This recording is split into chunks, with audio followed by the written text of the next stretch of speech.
name's Smiling, and I actually watched the hit you give yesterday, Mm. and for the second time. And your character the character you played. I felt so inspired, and my question was, how did it feel to play that role? It felt empowering. It was a very challenging role for me. We opened up, as you see, as the film opened up with, the father doing the talk, and that was probably one of the most painful moments I had on screen, because I realized in that moment that I'm gonna have to say this to my sons. I have two children who are 5 and 3, and it just, it hurt, because as far as we've come, we still have so much further to go. And I tapped into the spirit of family members who taught me, who had to sit down and give me the talk. My mother, who oftentimes told me that, life is not fair and you're a black boy, and she used to tell me this, and they will shoot you. My mother, this is what I heard from my mom. And so that I had to be careful. And my mother was she's a very plain spoken woman, and she didn't sugarcoat it at all. And I just think about how hard that was for her to say that at that time, So you just channel that, you channel all the times that I was stopped and taken out of my, car,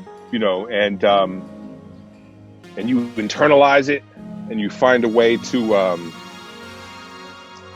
you have to deal with it, I guess, as I said, before. So in order to sort of allow your truth to come out, you have to deal with how it's affected you. How did that trauma affect me? Then how does it affect me now? And so there were a lot of tears, quite honestly. And there's a lot of pain associated with that. But you find a way to internalize the pain and then give the truth. Well, I think if you don't internalize the pain, if you don't redirect it, it eats at you. And so I think you have to, as I was saying before, I think you have to acknowledge what you're feeling, and embrace what you're feeling, and speak, to a friend, a family member, or a teacher, counselor, whatever, and speak about what trauma it is that you're dealing with, that you're going through. And don't be afraid to do that. You can laugh about it, you can cry about it, you can scream, you can yell, you can shout, to just get it out. And then you find a way to channel it, to redirect it, whether that be visually, whether it be auditory, whether it be singing, dancing, writing, poetry, whatever that is, it helps to get it out. And I think, through pain comes some of the best art. Through struggle, through triumph comes some of the best art for society and humanity. Art is formed out of struggle. It's formed out of pain. If there is no pain, there can be no joy. So you need the yin and yang of life to help keep you balanced, to help guide you. And but I think the most important thing is to know that you're not alone in those feelings, and that they're natural, and but it is about letting them out. It is about just letting it out. So, Gian, what are some values that you that you have learned to do, or that you take them part of your life as a child? There's the playwright August Wilson, in one of his plays, I want to say it's Gem of the Ocean. One of the characters is Aunt Esther, and she's this woman. She's 365 years old, in the world of the play. And she had this saying, and at the time when I first heard it, I didn't quite understand what it meant. but she says, make better what you have and you'll have best. And I live by that now. You know, I live by that mantra of just make better what you have and do with what you have. And that's what you know, people had to do. You know, on this day of Juneteenth, you know, slaves having to make better what they had.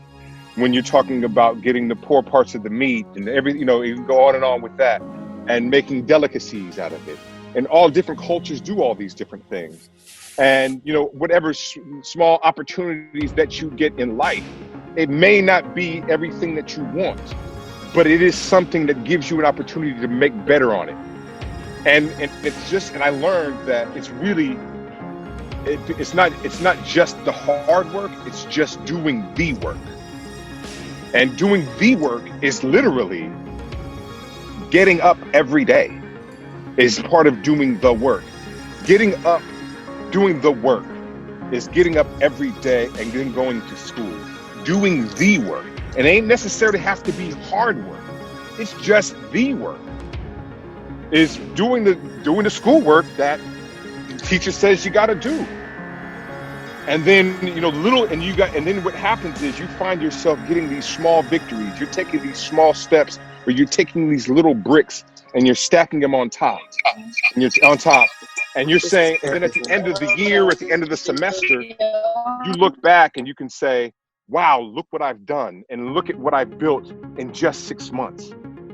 And you start at the beginning, you say, well, I didn't have this or I didn't have that. But it didn't matter because you got up every day and you did the work. My name is Jaden Hayes. I'm from the Rafael Hernandez School. And my question for you is, wait, I need to find it. How did your peers and mentors being completely honest with you help you? I went through life searching for the truth. I didn't want people to sugarcoat things for me. Because it had never been sugarcoated. So I found mentors who were willing to tell me the truth. I found teachers who were willing to tell me the truth. And it, like I said to you before, it hurts. It's painful. You have to do some soul searching, and you cry. You feel embarrassed, but then you have to find a way to break through if you want to get somewhere. And you know that's how they helped me. And I think that's but I was made for that. And so, and some people are different. You know, I used to have, one of my mentors said I turned 30 years old and I was in a malaise as my life was crazy. And I went to him crying, just telling him that I don't know what's going on in my life, you know, and I was having a little bit too much fun, not taking things seriously. And he set me down, he looked me dead in my eye and tears are streaming down my face. And he says, Russell, you have to put life first. He said, you haven't put life first. He said, you put all these other things ahead of life, whether it be fun, women, friends, you know what I mean? Whatever it is. And it took me a year to figure out what that meant. You know what I mean? Just to, you know, so I had to search myself for a year to figure out what it meant to put life first. But those are people who were saying, you're doing too much. And I've had that along the way. And so I've in turn, as I said, become a mentor for people. And I'm that honest, you know, because there's no time to sugarcoat things out, because you get outside and they don't sugarcoat things. They just don't. My name is Isaiah and I'm from Rossway Prep. My question is how you feel about the recent events of police brutality and what have you done to get involved and help with the situation?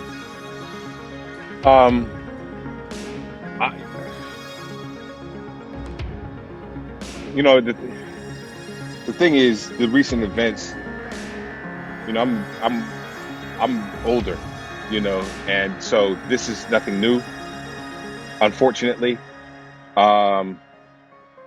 This has been happening my whole life, as you know, as long as I care to remember, it's happened. It's been happening. It hasn't changed. I feel that, you know, and so it hurts. It's painful. It hurts my soul. It hurts my spirit. Honestly, what I'm doing, I'm not on the sort of the quote unquote front lines anymore. I'm be honest, I'm not going to be out, you know, protesting and marching.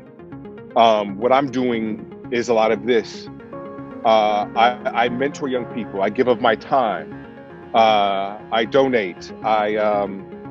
You know, in those ways, I started the August Wilson, a chapter of the August Wilson monologue competition in Portland, Oregon. I go back every year and speak with the kids. We did the same thing like this on a Zoom this year because we couldn't all be together. Because there's many different ways that we can help, you know. And so we have to have people who are here to give knowledge, give wisdom, who are here to support and encourage, and to help certain, you know, people strategize in certain different ways. And so that's where I am. I think it's important that one stays aware, one stays literate, and one stays conscious as to what is happening, you know, all over this land and what has happened and how history has continued to repeat itself. And it has really, and these moments haven't gone dormant. And so, as I'm sure that they're doing here with 3 Points, is just kind of, as we used to say, upping everybody on game, you know. And so that in turn, that what you do as younger people moving forward is that you make smart, informed, intelligent, strategic decisions, and you don't act impulsively. And so I think that's it, and that's why it's important to have elders. It's important to have guides. It's important to have mentors, because now you young people are representing tomorrow. And so now is that time for you to get your strength up, get your weight up, get your knowledge up, you know, keep yourself healthy, and be ready to, you know, to go through the slings and arrows of outrageous fortune and take arms against these sea of troubles. And by opposing, as they say, end them. My name is Officer Boardley, and I'm one of the many partners from the Boston Police Department that's assigned to the schools that have partnered up with 3 Point, the big, powerful 3 Point Foundation that we love so much.